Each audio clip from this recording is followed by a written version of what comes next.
አርዕስተ ዜና የባህር በር ተደራሽነት ለኢትዮጵያ የህልውና ጉዳይ መሆኑን የውጭ ጉዳይ ሚኒስትሩ ዶክተር ጌዲዮን ጢሞቴዎስ ተናገሩ።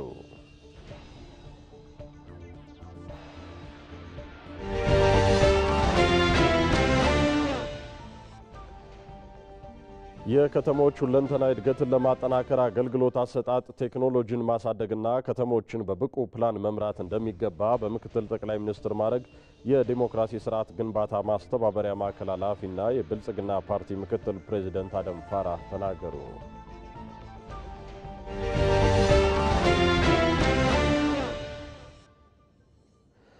ሀገራት በውሃ መስክ ጠንካራ ትብብር ሲኖራቸው የሰላምና ወዳጅነት ትስስራቸውን የሚያጠናክር መሆኑን የውሃ ምህንድስና ባለሙያዎች አስታወቁ።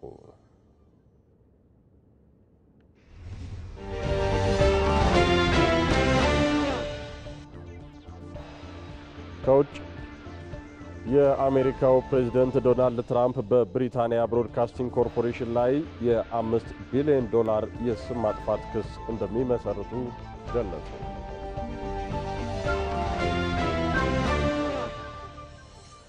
ሰላም የተከበራችሁ ተመልካቾቻችን፣ ዕለተ ቅዳሜ ህዳር 6 2018 ዓ.ም የቀን 7 ሰዓት ዜናዎችን እነሆ ብለናል። ከዜናዎቹ ጋር ብሩክ ተስፋዬ ነኝ። አብራችሁን ቆዩ። ኢትዮ መልህቅ በብሔራዊ ጥቅም በህብረ ብሔራዊ አንድነትና ገዥ ትርክት በሀገሪቱ ሁለንተናዊ እድገት በብልጽግናና ከፍታ የሀገሪቱን የማንሰራራት ዘመን በባህር በር ጉዳይ በወቅታዊና ሀገራዊ ቀጠናዊ ጉዳዮች ላይ ያተኮረ ዝግጅት ዘውትር ሰኞ ሮብና አርብ ከምሽቱ 3 ሰዓት ጀምሮ በኢትዮጵያ ቴሌቪዥንና በኢቢሲ.ስትሪም የማህበራዊ ትስስር ገጾች ላይ መተላለፍ ይጀምራል። ኢትዮ መልህቅ በቅርብ ቀን ይጠብቁን።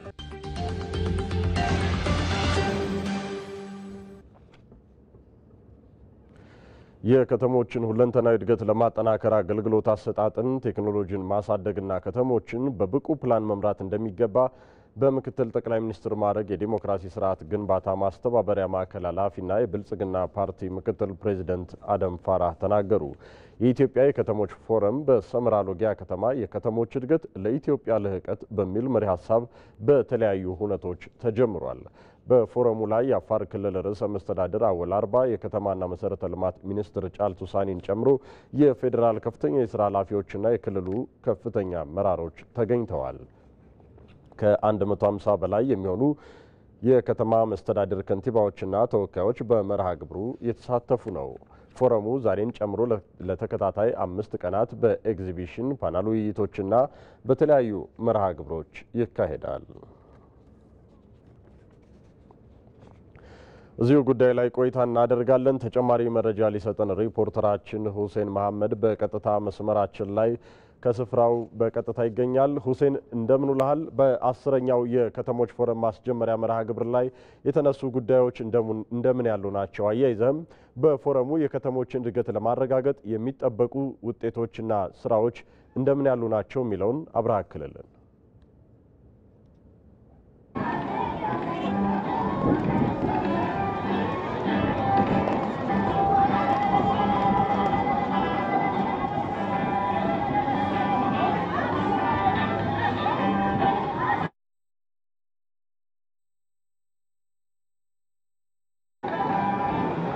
አመሰግናለሁ። እንግዲህ በዛሬው ዕለት በአፋር ክልል ሰመራ ሎጊያ ከተማ 10ኛው የከተሞች ፎረም የከተሞች እድገት ለኢትዮጵያ ልህቀት በሚል መሪ ሀሳብ እንግዲህ በተለያዩ ሁነቶች ከማለዳ ጀምሮ እንግዲህ ተጀምሯል።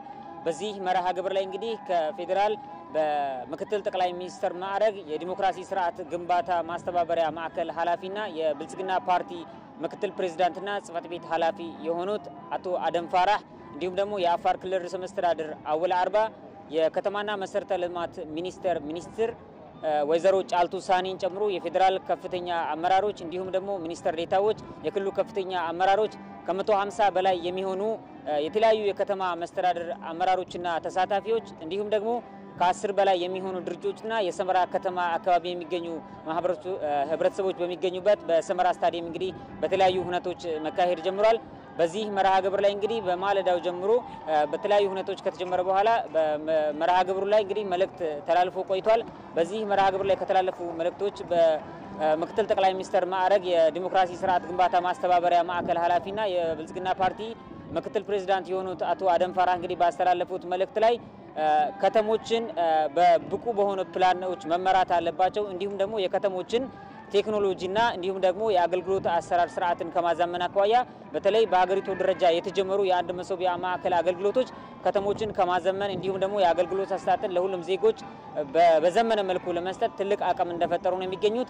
በቀጣይ ደግሞ የከተሞችን እድገት በዘላቂነት ለማስቀጠል በተለይ በሁሉም ደረጃ የሚገኙ አመራሮች እንዲሁም ደግሞ ኃላፊነት ላይ የሚገኙ ኃላፊዎች በሚገባ መስራት እንደሚገባቸውና የተጀመሩ የሀገራዊ ስራዎችን ማስቀጠል እንደሚገባቸው ነው እንግዲህ መልእክታቸውን ያስተላለፉት። በመቀጠል ደግሞ የአፋር ክልል ርዕሰ መስተዳድር አወል አርባ በተለይ መንግስት ለከተሞች እድገት በሰጠው ትኩረት የአርብቶ አደር አካባቢ የሆኑ ከተሞች እንዲሁም ደግሞ አፋር ክልልና ሌሎች አካባቢዎች ላይ ከተሞች ከፌደራል መንግስት በኩል በሚደረግላቸው ድጋፍና እንዲሁም ደግሞ የራሳቸውን ያላቸውን የውስጥ አቅም ከማጠናከር አኳያ በተሰሩ ስራዎች በተለይ በሰመራ ከተማ ትላልቅ ስራዎች መሰራት ተችሏል። እንዲሁም ደግሞ በኮሪደር ልማትም የሰመራ ከተማ በርካታ ስራዎች መሰራትና የከተማውን ገጽታ መቀየር መቻሉን ነው እንግዲህ የተናገሩት።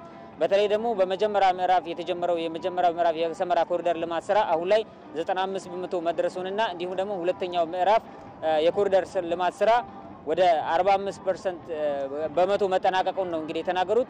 እንዲሁም ደግሞ የከተማና መሰረተ ልማት ሚኒስትር የሆኑት እንግዲህ ወይዘሮ ጫልቱ ሳኒ እንደገለጹት እንግዲህ በተለይ መንግስት ለከተሞች እድገት በሰጠው ትኩረትና ዘርፉን ከማሳደግ አኳያ በየ2 ዓመቱ የተከበረና እየተካሄደ የመጣው የከተሞች ፎረም ትልቅ ለውጥ ማስገኘቱ ነው። እንዲሁም ደግሞ የከተሞችን የገበያ ከማሳደግ አኳያ የከተሞችን የውስጥ ለውስጥ ትስስር ከማሳደግ አኳያ ከፍተኛ ለውጥ ማስገኘቱ ነው የተናገሩት። በቀጣይም በዚህ ዘርፍ ላይ ደግሞ ዘላቂ ስራ ለመስጠት እንግዲህ በትኩረት እንደሚሰራ ነው የተገለጹት። እነዚህ መንገዶች ደግሞ እዚህ የምንገኝበት 6000 ካሬ ላይ ያረፈው የኤግዚቢሽን ማዕከል ላይ ነው እንግዲህ ጉብኝትም አካሂደዋል። ሁሉም ከተሞች የራሳቸውን አቅምና የራሳቸውን ስራ የሚያስተዋውቁበት መርሃ ግብር ነው የጎበኙት። አጠቃላይ ኤግዚቢሽኑ ለብዙ ጊዜያት ለተከታታይ 5 ቀናት የሚቆይ ነው። ይህ መርሃ ግብር ላይ ጉብኝትም አካሂደዋል። ወደ ከሰዓትም ላይ ደግሞ ሰፊ ፓናል ውይይቶች በተለይ የከተሞች እድገትን ከማሳደግ አኳያ ሰፊ አቅም ይሰጣል የሚባለውን መርሃ ግብር ፓናል ውይይት ይካሄዳል። አጠቃላይ ደግሞ አሁን ያለኝ መረጃ ይመስላል። በከሰዓት ደግሞ ያለውን አጠቃላይ መረጃ የምናደርሳችሁ ይሆናል። አመሰግናለሁ።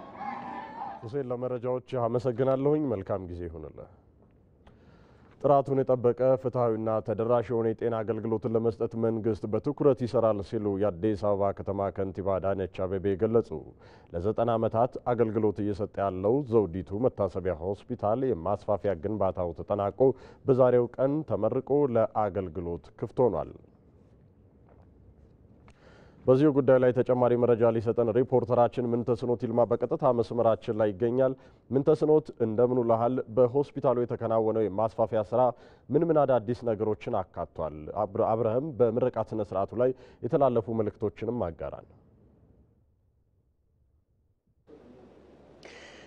አመሰግናለሁ ብሩክ። አንተም እንደገለጽከው እንግዲህ ላለፉት 90 ዓመታት አገልግሎት ሲሰጥ የነበረው የዘውዲቱ መታሰቢያ ሆስፒታል ዛሬ የማስፋፊያ ስራውን አጠናቆ ተመርቆ ለአገልግሎት ክፍት ሆኗል። በዚህ የምረቃ ስነ ስርዓት ላይ የአዲስ አበባ ከተማ ከንቲባ አዳነች አቤቤን ጨምሮ የጤና ሚኒስትር ዶክተር መቅደስ ዳባን እና ሌሎች ከፍተኛ የመንግስት የስራ ኃላፊዎች እንደዚሁም በጤናው ዘርፍ ላይ ያሉ ባለሙያዎች በተገኙበት ነው ይህ የምረቃ ስነ ስርዓት የተከናወነው። እንደሚታወቀው ይህ የዘውዲቱ መታሰቢያ ሆስፒታል በአዲስ አበባና ከአዲስ አበባ ውጪ ላሉ ህሙማን ተገልጋዮች አገልግሎት ሲሰጥ ላለፉት በርካታ ዓመታት እንደቆየ ይታወቃል። ነገር ግን አገልግሎቱን ሲሰጥ በጣም በውስን የሆኑ ውስንነቶች ነበሩበት። ለምሳሌ የመኝታ ክፍሎቹ በጣም ውስን ናቸው። የጽኑ ታማሚ ክፍሎችም እንደዚሁ በጣም ውስን ናቸው። ሌሎች በአገልግሎት የመደራጀትም ውስንነት ይታይበት ነበር። ይህንን ለመቅረፍ ባለፉት 7 ዓመታት መንግስት ለጤናው ዘርፍ በሰጠው ከፍተኛ ትኩረት ሰፋፊ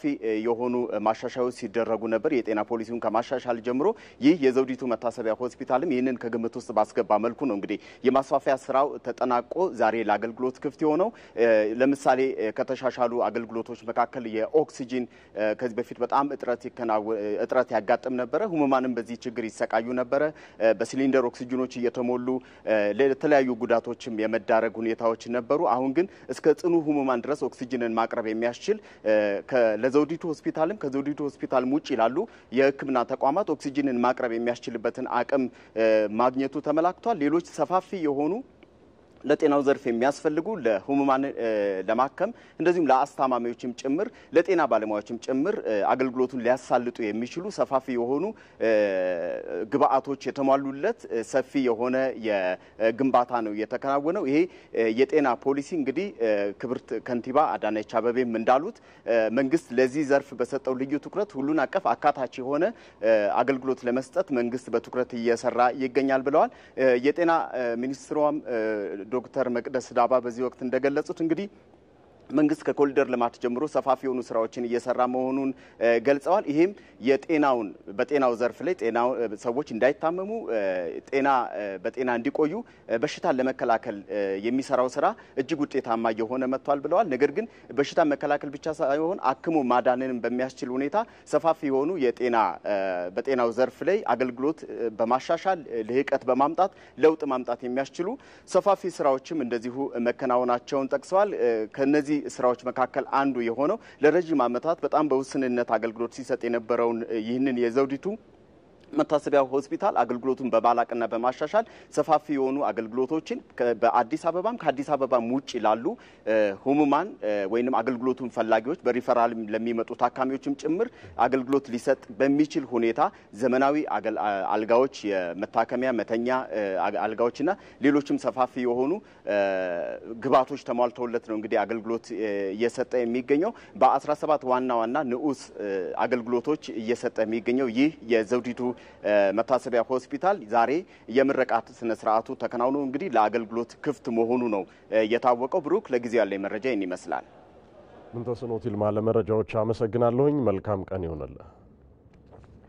ኢትዮጵያ በተሳሳተ መንገድ የተጓዘችባቸውና ጸጋዋን ሳትጠቀም ያባከነችባቸው ጊዜያት ዋጋን አስከፍለዋታል።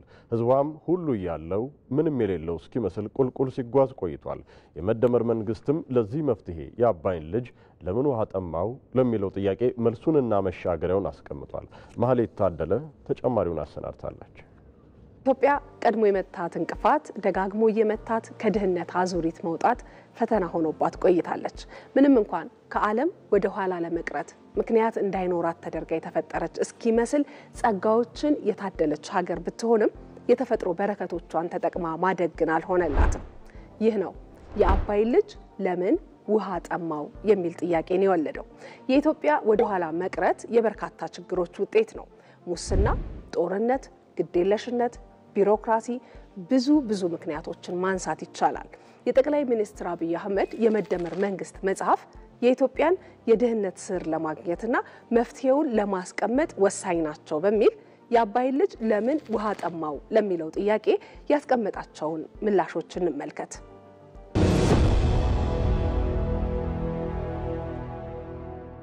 የመጀመሪያው ትክክለኛውን ጥያቄ አለመጠየቅ ነው። በኢትዮጵያ ዘመናዊ የስልጣኔ ጉዞ የውጭ ሀገር ሞዴሎችን አምጥቶ በቀጥታ ለመተግበር መሞከር የእድገታችን ጋሬጣ ሆኖ ቆይቷል። የውጭ ሀገር የልማት ሞዴልን ወደ ሀገር ውስጥ ያመጡት የመጀመሪያው የኢትዮጵያ መሪ ዳግማዊ አጼ ቴዎድሮስ ናቸው። የሩሲያን ኢምፔሪያሊዝም ሞዴልን በመተግበር አጼ ምኒልክ የእንግሊዝና የፈረንሳይ የትምህርትና የአስተዳደር መዋቅሮችን፣ አጼ ኃይለ ሥላሴ የጃፓንን ተሞክሮ፣ ይህ አልሆን ሲል ደግሞ የእንግሊዞችን የንጉሳዊ ስርዓት ተግባራዊ ለማድረግ ሞከሩ። ወታደራዊ ደርግ የማርክሲስት ሌኒኒስት ሞዴልን፣ ኢህአዴግ ደግሞ የምስራቅ እስያ እሳቤ የሆነውን የልማታዊ መንግስት አስተሳሰብን ወደ ሀገር አምጥቷል።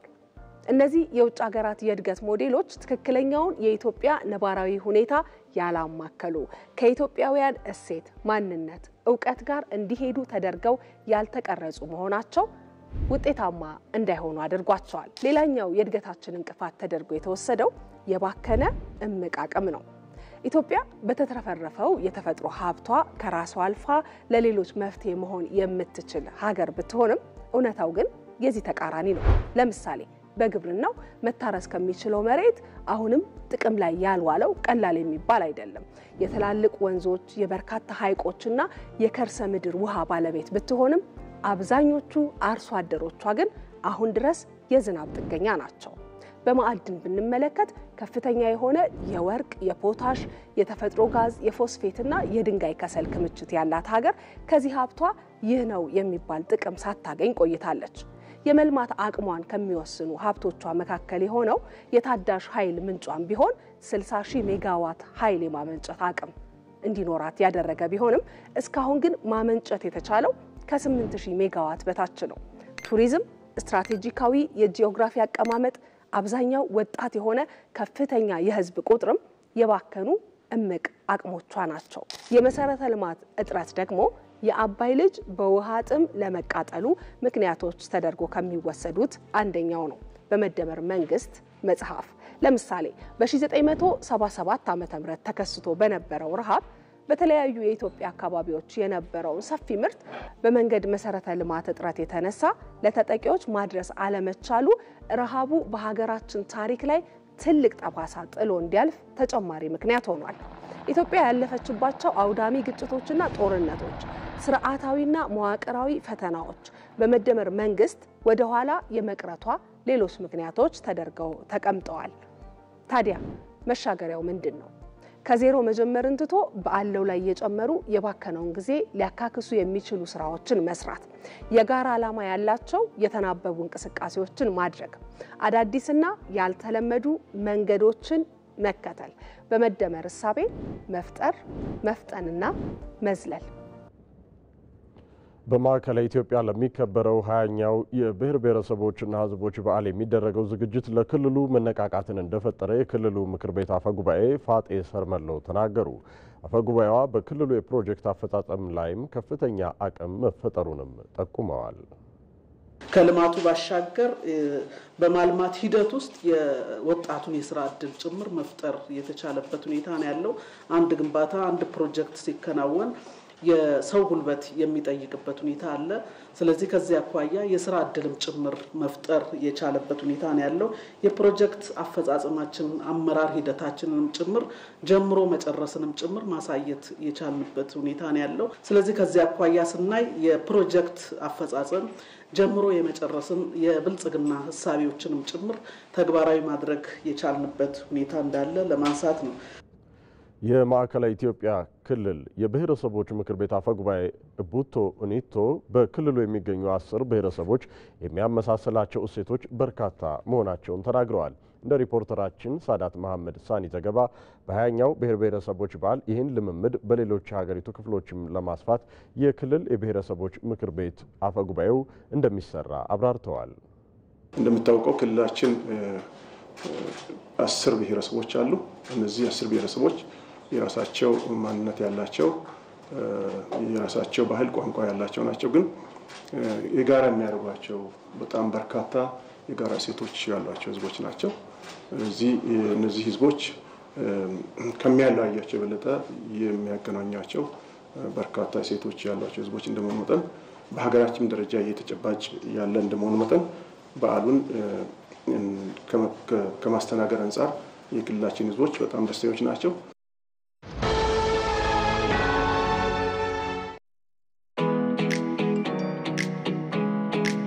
የቴክኖሎጂ ችሮታዎች ባደጉ ቁጥር ሰውን ለመጉዳት የሚጠቀሟቸውም ይበዛሉ። የዕለት ጉርሶንም ሆነ ለነገ ያሉትን አንጡራውን ከቀማኞች ለመታደግ ማስተዋልን ይሻል።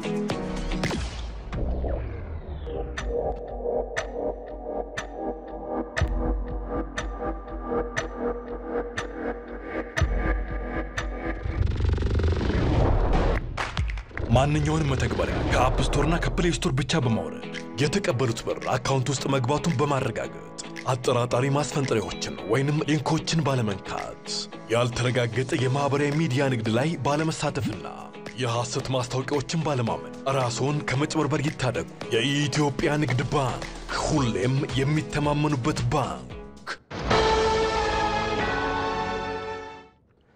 ሀገራት በውሃ መስክ ጠንካራ ትብብር ሲኖራቸው የሰላምና ወዳጅነት ትስስራቸውን የሚያጠናክር መሆኑን የውሃ ምህንድስና ባለሙያዎች አስታወቁ። በዚህ አካሄድም ኢትዮጵያ የተፋሰሱ ሀገራትን በጋራ ለማስተሳሰር እየሰራች ያለው ስራ የሚያስመሰግን ነው ሲሉ የውሃ ምህንድስና ባለሙያዎቹ አብራርተዋል።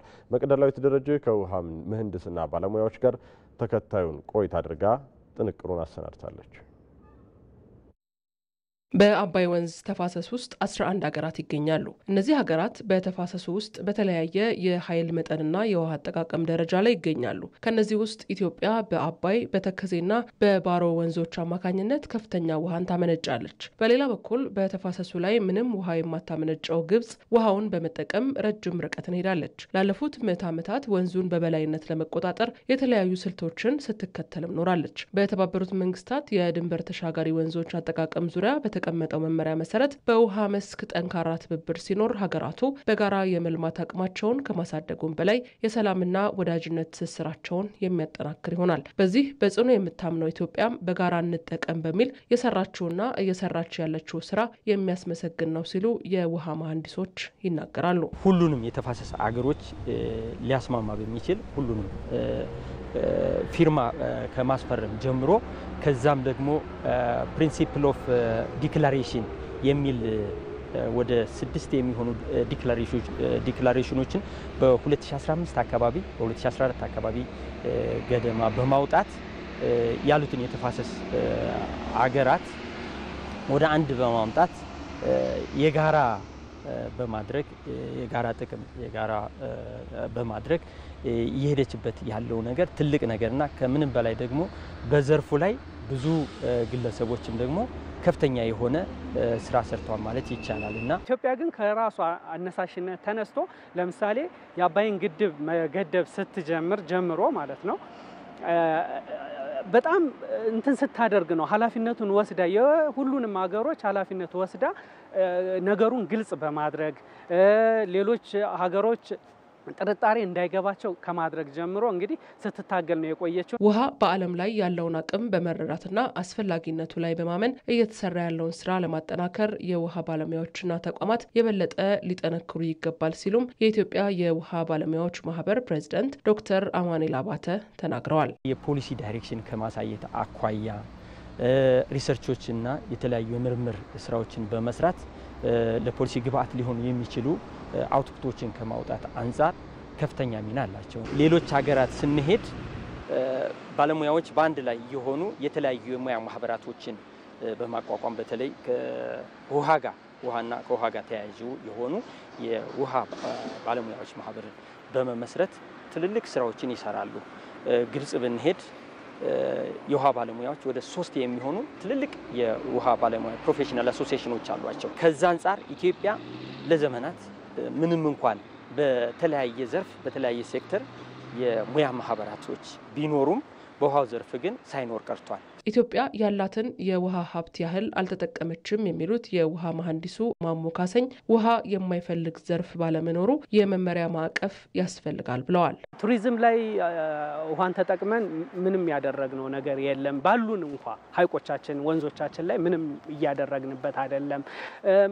ያለን ፖቴንሻል ለሃይድሮ ፓወር ለመስኖ ያለንን አቅም ሙሉ በሙሉ አሟጠን የተጠቀምና አሟጠን አይደለም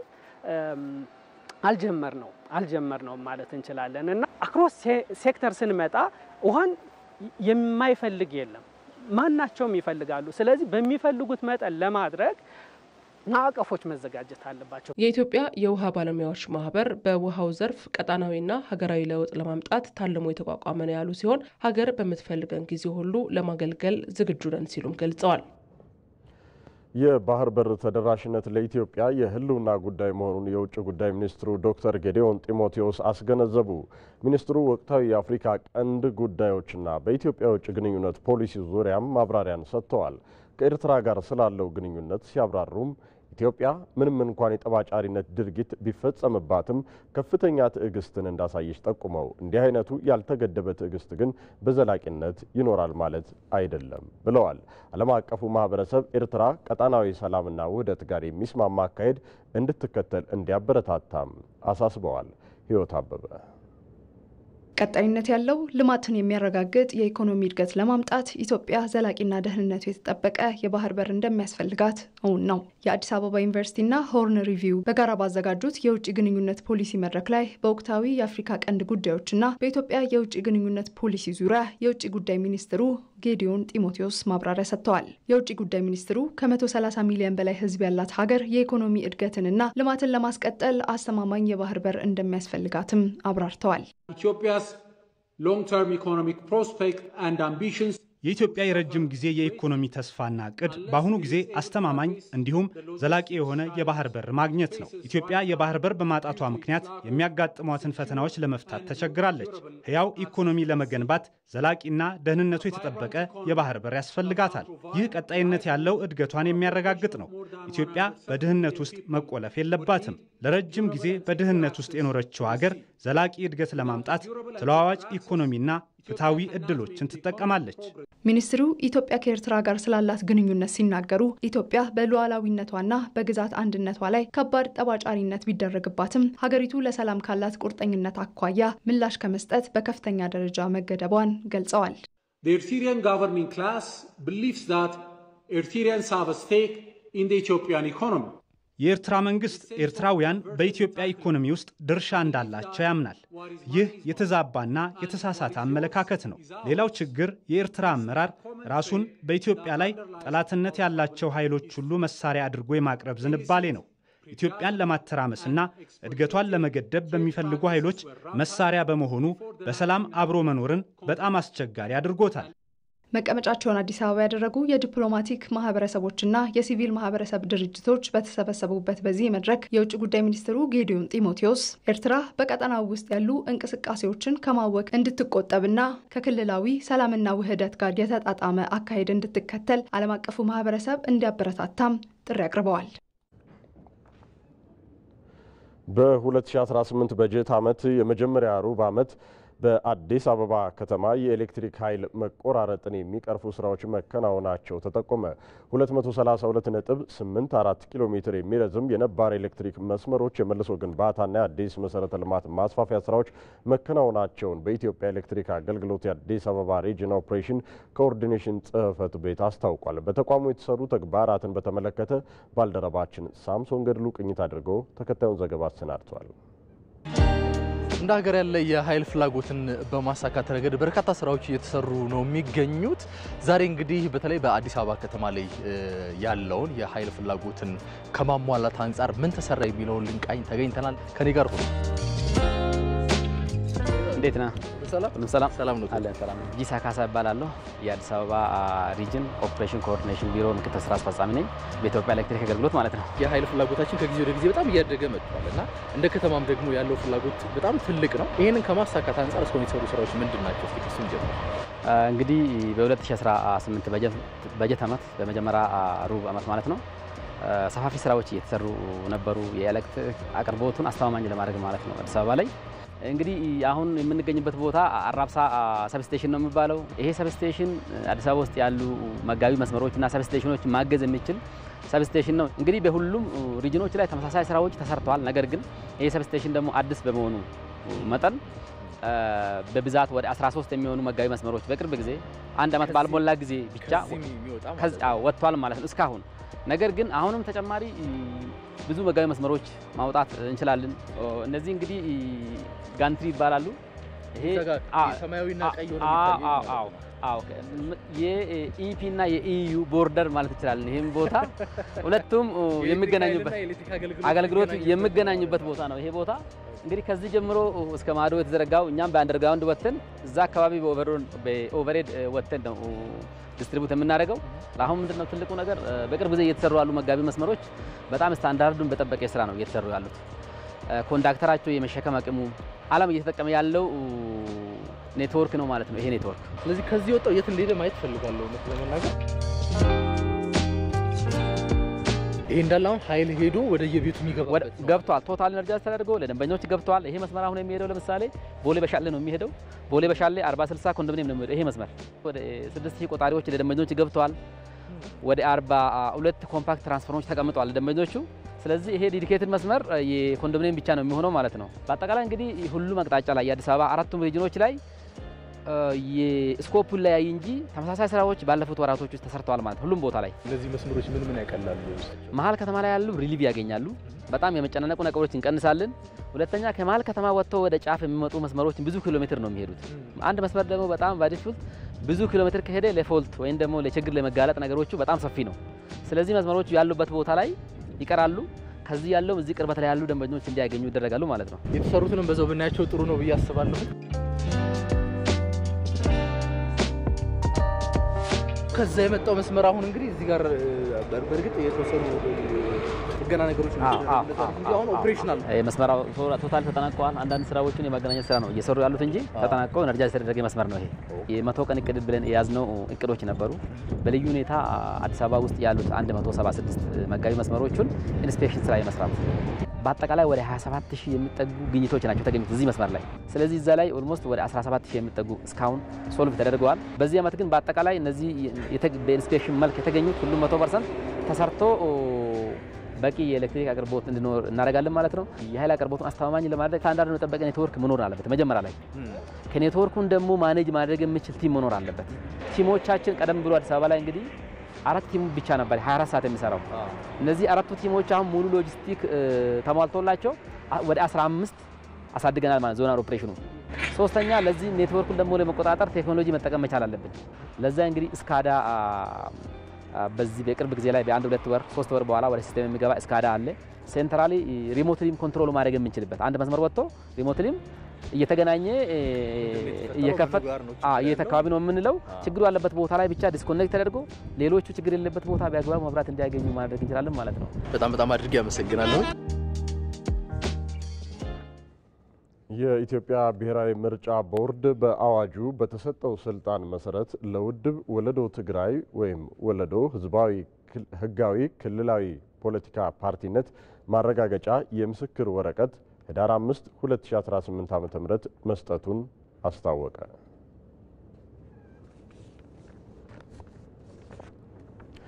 ባለፉት ዓመታት በ88 ከተሞች ዝቅተኛ የኑሮ ደረጃ ላይ የሚገኙ ዜጎችን ህይወት ለማሻሻል የተተገበረው ልማታዊ ሴፍትኔትና ስራ ፕሮጀክት ውጤታማ መሆኑ ተገለጸ። በዚህም ምክንያት ፕሮጀክቱን ለሶስተኛ ዙር ለማስቀጠል ከዓለም አቀፍ ረጂ ድርጅቶች $250 ሚሊዮን ድጋፍ መገኘቱ ተገልጿል። ሞላ ለማየሁ ዘገባውን አሰናድተዋል። በቢሾፍቱ ከተማ ነዋሪ የሆነችው ወጣት ብዙ አባተ በከተሞች ልማታዊ ሴፍትኔት ፕሮግራም ስልጠና በመውሰድ ወደ ስራ ከተሰማሩት መካከል ናት። ስልጠና ወስጃለሁኝ ስለ ገንዘብ አያያዝ፣ ቤተሰብ መምራት እንዴት እንደምችል፣ ስለ ቁጠባ ቁርጠኝነት፣ እነዚህን የመሳሰሉትን ያው ባለሙያዎች ተመድበዋል። በእነሱ አማካኝነት እነዛን ስልጠናዎች ወስጃለሁኝ። በሱም ወደ ተግባር ገብቻለሁኝ። ከዛች ከነበረችኝ ካስቀመጥኳት ከቁብም ከተለያዩ ነገሮች ያስቀመጥኳችን አውጥቼ ወደ እቃ መግዛት ነው የገባሁት። የስራው ፍላጎት ስለነበረኝ አሁን ላይ የሴቶች የጸጉር ቤት ሙያ ባለቤት ነኝ። እየሰራውበትም ነው። በከተሞች አነስተኛ የኑሮ ደረጃ ላይ የሚገኙ ዜጎችን ኑሮ ለማሻሻል እየተገበረ የሚገኘው ልማታዊ ሴፍትኔት ቁጠባና የስራ ባህልን እያሳደገ መሆኑ ይገለጻል። በአማራ ክልል 18 ከተሞች የልማታዊ ሴፍትኔትና የምግብ ዋስትና ፕሮጀክት ተጠቃሚ መሆናቸውን የክልሉ ከተማና መሰረተ ልማት ምክትል ቢሮ ኃላፊ ሱሌማን እሸቱ ተናግረዋል። የከተማ ልማታዊ ሴፍትኔት ግን የበለጠ እንድንጠነክር የሚያደርግ የበለጠ ዜጎች ስራን እንዲለምዱ፣ ስንፍናን እንዳይማሩ፣ የስራ ባህል እንዳዳብሩ የሚያደርግ ነው። ከምንም በላይ ደግሞ የቁጠባ ባህልን ያዳብራል ይሄ ፕሮግራም ማለት ነው። ለምሳሌ ባለፈው ዓመት ብቻ ከመደበኛ ቁጠባቸው ውጭ በከተማ ግብርናና ከከተማ ግብርና ውጭ ወደ 200 ሚሊዮን ብር መሰብሰብና መቆጠብ ተችሏል ማለት ነው። መደበኛ ቁጠባቸውን ሳይጨምር ማለት ነው። ይሄ የስራ ባህልንም የቁጠባ ባህልንም እያዳበረ የመጣ ፕሮግራም እንደሆነ እዚህ ላይ ማየት ይቻላል ማለት ነው። በኢትዮጵያ በሁሉም ክልሎች በሚገኙ 88 ከተሞች የተተገበረ የሚገኘው የከተሞች ልማታዊ ሴፍትኔት ከ1.7 ሚሊዮን በላይ ዜጎችን ተጠቃሚ ማድረጉን የከተማና ልማት ሚኒስቴር ገልጿል። እንደ ደብረ ማርቆስና በደሌ የመሳሰሉ ከተሞችም የተሻለ የመሬት አቅርቦት ለተጠቃሚዎች በማዘጋጀት ለፕሮግራሙ ስኬት መስራታቸው ተመላክቷል። የስካውኑ ፕሮግራም ስኬታማ በመሆኑም ለሶስተኛ ዙር ተጨማሪ የገንዘብ ድጋፍ መገኘቱን በሚኒስቴር መስሪያ ቤቱ የፌዴራል የከተሞች የምግብ ዋስትና ጽሕፈት ቤት ኃላፊ ብርሃኑ ተሾመ ገልጸዋል። ከዚህ ፕሮጀክት የወጡ 80% እና ከዛ በላይ የሆኑ ዜጎች ውጤታማ እንደሆኑና ህይወታቸውን እንደተቀየረ ዓለም ባንክ በቅርቡ ባስጠናው ጥናት ተመላክቷል። ይሄ ትልቅ ስኬት ነው። በዛ ምክንያትም ሶስተኛው ተጨማሪ ፋይናንስ $250 ሚሊዮን አግኝተናል። የከተሞች ልማታዊ ሴፍትኔትና ስራ ፕሮጀክት የከተሞችን ጽዳትና ውበት በመጠበቅ የከተሞችን ገጽታና የዜጎችን የኑሮ ሁኔታ ማሻሻል ላይ አስተዋጽኦ እያደረገ ይገኛል። ጠቅላይ ሚኒስትር አብይ አህመድ ዛሬ ጠዋት በአማራ ክልላዊ መንግስት ኦሮሞ ብሔረሰብ ዞን አስተዳደር መቀመጫ በሆነችው ከሚሴ ተገኝተው የተለያዩ የልማት ስራዎችን ተመልክተዋል። ጠቅላይ ሚኒስትር አብይ አህመድ ዛሬ ጠዋት በአማራ ክልል መንግስት ኦሮሞ ብሔረሰብ ዞን አስተዳደር መቀመጫ በሆነችው ከሚሴ ተገኝተው ለህዝቡ መልእክትን አስተላለፊያለሁ ብለዋል። በማህበራዊ ትስስር ገጻቸው በአማራ ክልል ከጎበኘኋቸው ዞኖች እስካሁን ያልጎበኘሁት ዞን በመሆኑ ጉብኝቱን የተለየ ያደርገዋልም ነው ያሉት። ከሚሴ የኮሪደር ልማት ስራ በጅምር ደረጃ ያለ ቢሆንም የ1.3 ኪሎ ሜትር የብስክሌት መንገድና የእግረኛ መንገድ ስራዎች የሚመሰገኑ ናቸው ብለዋል። የኮሪደር ልማት ስራ የህዝባዊ ስፍራዎችን ደረጃ ከፍ በማድረግ እሳቤ በሁሉም ደረጃ በመላው ኢትዮጵያ የተተገበረ መሆኑን እንደሚያሳዩም ነው የገለጹት። በከተማዋ ለሌማት ትሩፋት ስራችን አስተዋጽኦ እያበረከተ ያለውን የኤልፎር አግሮ ኢንዱስትሪ የተቀናጀ ግብርና ልማት ፋብሪካንም ጎብኝተናል ብለዋል ጠቅላይ ሚኒስትር አብይ አህመድ።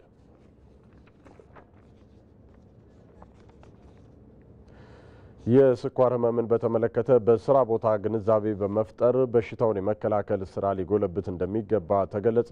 የዓለም የስኳር ህመም ቀን በተለያዩ መርሃ ግብሮች ተከብሯል። ይድነቃቸው ሰማው ዘገባውን አዘጋጅቷል። ሙሉ ግርማይ ያቀርበዋል። የአዲስ አበባ ከተማ ነዋሪ የሆኑት ስመኝ ደባሶ የስኳር ህመም ተጠቂ ከሆኑ 43 ዓመት እንደሆናቸው ይገልጻሉ። እናም በሽታውን ለመከላከል አስፈላጊውን ክትትል በማድረጋቸው አሁን ጤናቸው በጥሩ ሁኔታ ላይ እንደሚገኝ ገልጸዋል። ጊዜው ተጨንቄ ነበር።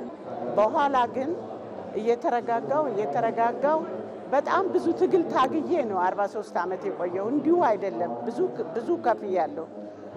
ስለ ስኳር በጤናችን ቅዳሜ ይነገራል። እሱን እንትን እላለሁ። በየእንትኑ ስለ ስኳር ህመም የሚነገረውን አዳምጣለሁ፣ ጠነቀቃለሁ። ምግቤ ሁልጊዜም የጣፈጠ አይደለም ማለት እችላለሁ። የጣፈጠ ምግብ አይደለም፣ ለስኳሩ የሚመች ምግብ ነው የምበላው። ህብረተሰቡም ተገቢውን ጥንቃቄ ሊያደርግ ይገባልም ሲሉም አሳስበዋል። የጀመራቸው ሰዎች ተጨናንቀው ሳይ እመክራቸዋለሁ።